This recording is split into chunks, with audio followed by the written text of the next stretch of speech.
Hola.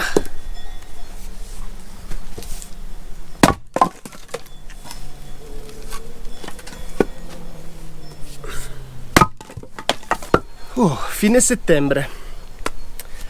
C'è una luce pazzesca, bassissima, che fa brillare tutto. C'è un tiepido sole che veramente si lavora da Dio. Uva matura, mucche che pascolano qua.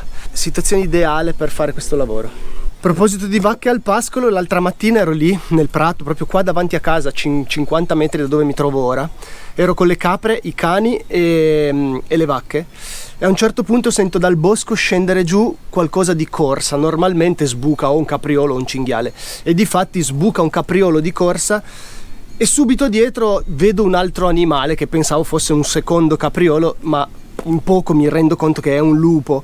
Quindi noi ci giriamo tutti, io, le capre, i cani, a guardare questa scena. C'è un capriolo, ci passa praticamente in mezzo con un lupo che lo inseguiva, e dai suoni che ho sentito poco più in là nel bosco credo l'abbia ucciso un poco lontano dalla cascina, in maniera totalmente assurda e istintiva. Io quando passava gli ho gridato, istintivamente volevo distrarlo perché mi sembrava la cosa giusta che il capriolo scappasse. Per fortuna lui non mi ha considerato, ha continuato per la sua strada e ha ucciso il capriolo, ma perché tra l'altro non è una cosa sbagliata, ma istintivamente mi è venuto di fare questo, non pensando al fatto che se io l'avessi distratto il capriolo sì, si sarebbe salvato, ma il lupo si sarebbe girato e avrebbe trovato tipo me, le capre, le vacche, un banchetto tipo. Abbiamo già una legnaia bella carica, però facciamo ancora un paio di giri così per sicurezza, perché io ho già provato un paio d'anni, il principio che ero qua a stare senza legna, e in questo posto non è divertente.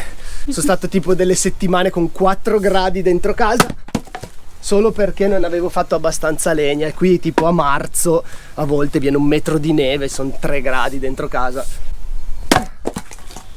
Un giorno la racconti quella in un video. Va bene. Questa è un'attività che mi piace tantissimo, che faccio sempre volentieri. È un'attività che dura comunque diversi mesi, io la faccio poco per volta e non tutta insieme. Questa legnaia l'ho riempita nell'arco di agosto e settembre. Si pensa che questa sia l'attività più faticosa, mentre invece in realtà per me non lo è. Trovo molto più faticoso andare a prendere la legna nel bosco, caricarla, portarla a casa, insomma tante altre attività. In realtà è un'attività molto piacevole, soprattutto se si spacca castagna, che a fibra dritta si spacca, perché è un piacere. Usiamo legna di castagna principalmente perché è molto disponibile nel nostro territorio. Si trova tantissima legna di castagna già anche a terra, secca in piedi. Questi boschi sono tutti da pulire, si trova un botto di castagna. Noi non riusciamo a produrci tutta la legna che ci serve per la caldaia da soli, una parte la acquistiamo comunque da legna del territorio e da gente che applica un metodo di fare legna abbastanza diciamo oculato, anche per fare sì che il bosco si rigeneri anche più velocemente di quello che si pensa. Una cosa che mi sta tantissimo a cuore è cercare di informare e comunicare più cose possibili riguardanti il ciclo della legna, perché si tende a metterlo in un calderone di attività inquinanti e devastanti per il pianeta, mentre questo è completamente l'opposto. Questa è un'attività strarigenerativa, è un'attività rinnovabile. La legna che uno brucia oggi, questo castagno qui, che ne so, avrà 10 anni o 7-8 anni, no? Lui nell'arco della sua vita ha assorbito CO2 per tutta la sua vita e viene poi bruciato riemettendo parte di quella CO2 che lui ha assorbito, e viene riemessa nel luogo nel quale lui ha vissuto, quindi viene direttamente riassorbito. Quindi questo è un ciclo completamente rigenerativo.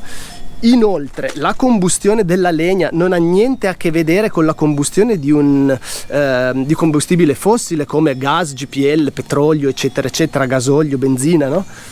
Sono combustioni completamente diverse, insomma bisogna capire, no? Approfondire un po' questo tema, ma non bisogna generalizzare troppo. Bruciare legna per scaldarsi è una questione totalmente sostenibile se fatta in certi con certi criteri, ma in un posto come questo, che la casa più vicina è a 10 minuti a piedi, tutto quello che bruciamo noi viene totalmente riassorbito da questa zona, per cui questo bruciare legna, noi lo scaldarci nostro della legna, è totalmente sostenibile e rigenerativo. Approfitto di questo video mentre faccio sto lavoretto per rispondere anche ad alcune questioni che abbiamo in sospeso sul canale. La prima è la questione degli asini. In tantissimi avete chiesto perché non vedete più gli asini. Gli asini sono stati allevati qui da me per 8 anni circa, sono arrivato a averne anche 6, ma ad un certo punto è stato necessario tirarli fuori da questo ecosistema. Loro sono animali che tendono a rendere il territorio che li circonda desertico, cioè loro mangiano a tal punto che intorno non cresce più niente. Io all'inizio ho avuto bisogno degli asini perché qui era abbandonato da decenni, da 50-60 anni, quindi c'erano rovi dappertutto, non riuscivo neanche a entrare nel bosco. Loro mi hanno aiutato a ripulire un pochino, ma quando ho visto che poi la situazione stava degenerando, ovvero loro cominciavano a rosicchiare cortecce di alberi, in certi punti non cresceva più l'erba, è stato necessario sostituirli con un animale che a livello di pascolo è molto più in sinergia con quello che lo circonda, nonostante il suo peso è molto più delicato, ovvero le vacche, perché le vacche, nonostante che pesano, hanno uno zoccolo diverso da quello dell'asino che buca, invece quello della vacca è largo e non buca. Questa è una differenza. Un'altra differenza è che il mangiare, proprio la differenza di dentazione fa sì che loro non vanno a strappare attaccato a terra, ma leggermente più alto. Un'altra cosa ancora è che loro sono ruminanti, quindi una buona parte della giornata non mangiano, mentre l'asino non è un ruminante, mangia 24 ore su 24 se gli dai la possibilità. Quindi abbiamo sostituito gli asini con le vacche da un paio d'anni a questa parte. Questo anche per dire, ma ve ne parlerò in un video dedicato, sul fatto che noi gli animali che abbiamo non sono animali da compagnia. Ve l'ho già detto una volta, lo ripeto qua perché per noi è importante. Sono animali che sono funzionali al territorio e sono funzionali anche a una sinergia che c'è tra noi e loro. Noi diamo qualcosa a loro, loro danno qualcosa a noi, è uno scambio, no? Quando uno di questi o più animali non sono più funzionali a quell'habitat, è giusto che si spostino via. Sì, ci è dispiaciuto dare via gli asini, però allo stesso tempo è stato funzionale per l'equilibrio di questo luogo.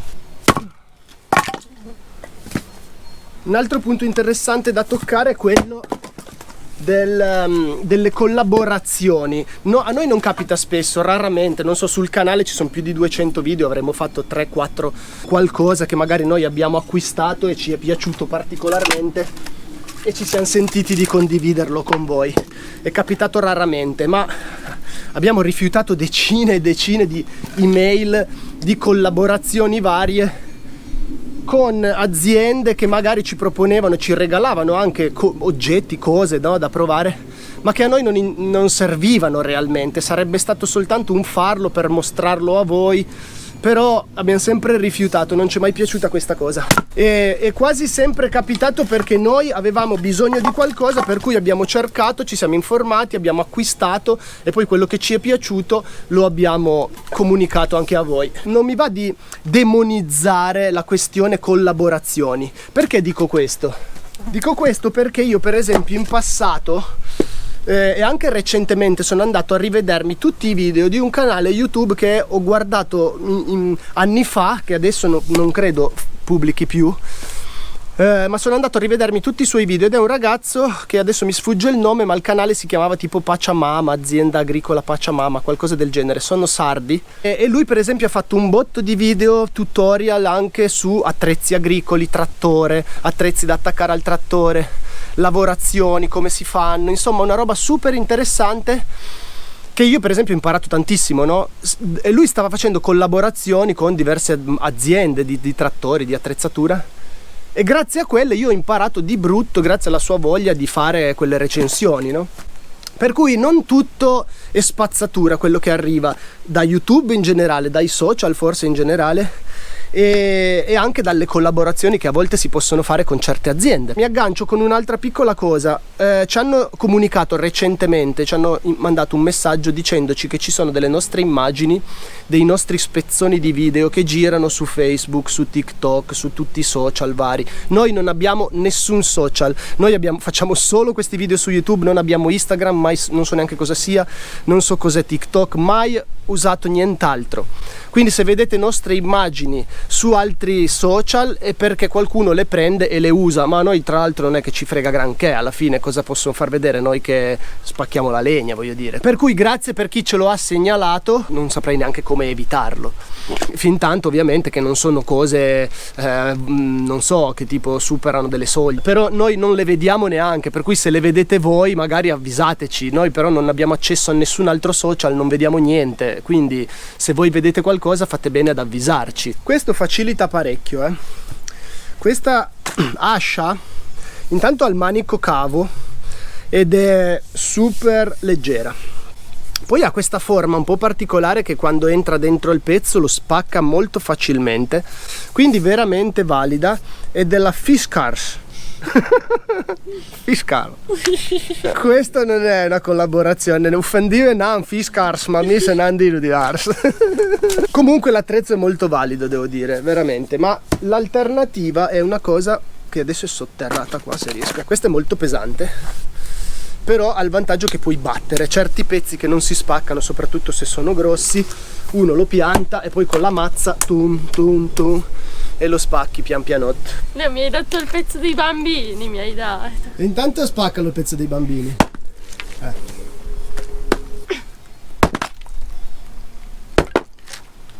È duro però.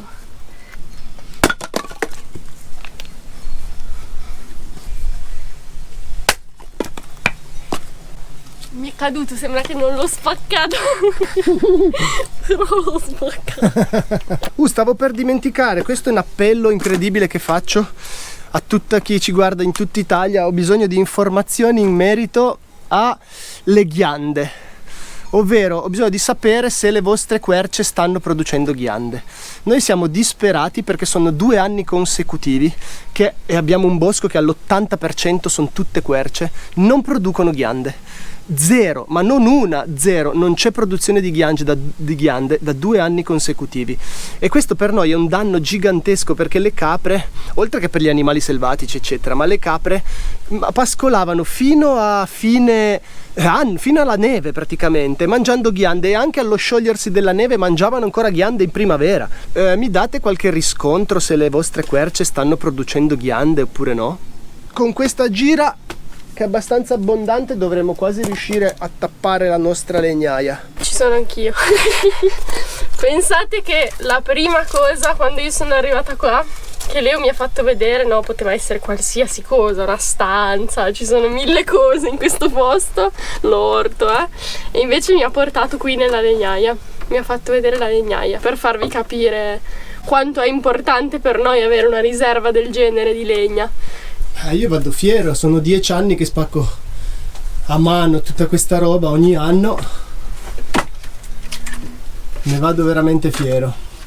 Vi farò vedere magari più avanti anche qualche aspetto in più rispetto alla caldaia. Adesso Nina sta filmando, di solito lei mi aiuta, non è che a Baicanaria, io taglio, spacco, lei mette a posto e così molto più rapida l'operazione. Sa, andiamo avanti, dai. Bello come il sole. Nina, basta farmi sviolinate davanti alla camera.